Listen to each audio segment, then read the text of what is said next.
अस्सलामुअलैकुम, आप देख रहे हैं एहसास न्यूज़। एहसास न्यूज़ में मैं हूं महवी शरशद। एहसास न्यूज़ में वक्त हुआ है इलाकाई नुमाइंदों की भेजी गई खबरों का। सबसे पहले देखते हैं नुमाइंदा एहसास न्यूज़ की ये रिपोर्ट। सूर के नवाही गांव चिश्त नगर में हज़रत निज़ामुद्दीन औलिया और पीर सैयद इस्लामुद्दीन शाह चिश्ती निज़ामी का उर्स मुनक़्क़द किया गया। उलमा मशाइख राब्ता कौंसिल पाकिस्तान के मरकज़ी सेक्रेटरी जनरल साहबज़ादा पीर बुरहानुद्दीन उस्मानी, हज़रत पीर मंशा अब्बास बुखारी और इलाका की मारूफ सियासी व समाजी शख्सियत खुर्रम अमीन शेख और दीगर हज़ारों अफराद ने शिरकत की।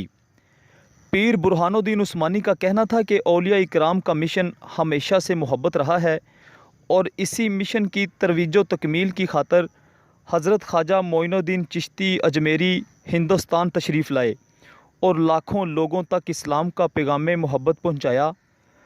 पंजाब धरती में हज़रत बाबा फ़रीदुद्दीन मसूद गंज शकर, हज़रत बाबा बुल्ले शाह और हज़रत पीर वारे शाह ने भी इन्हीं तलीमात की तरवीज का काम किया।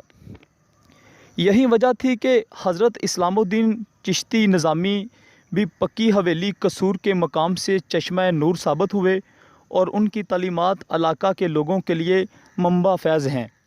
और सजादा नशीन आस्ताना आलिया पीर सैयद तकदीसुर रहमान शाह इंतहाई कम सनी के आलम में भी नेकी और मोहब्बत के पैगाम को आम करने में मसरूफ़ हैं। अब आवाम को चाहिए कि इन मकामात फ़ैज़ से इस्तिफ़ादा करें। कैमरा टीम के साथ हाफ़िज़ यासिर इकबाल, एहसास न्यूज़, कसूर। सूर के नवाही गांव चिश्त नगर में हज़रत निज़ामुद्दीन औलिया और पीर सैयद इस्लामुद्दीन शाह चिश्ती निज़ामी का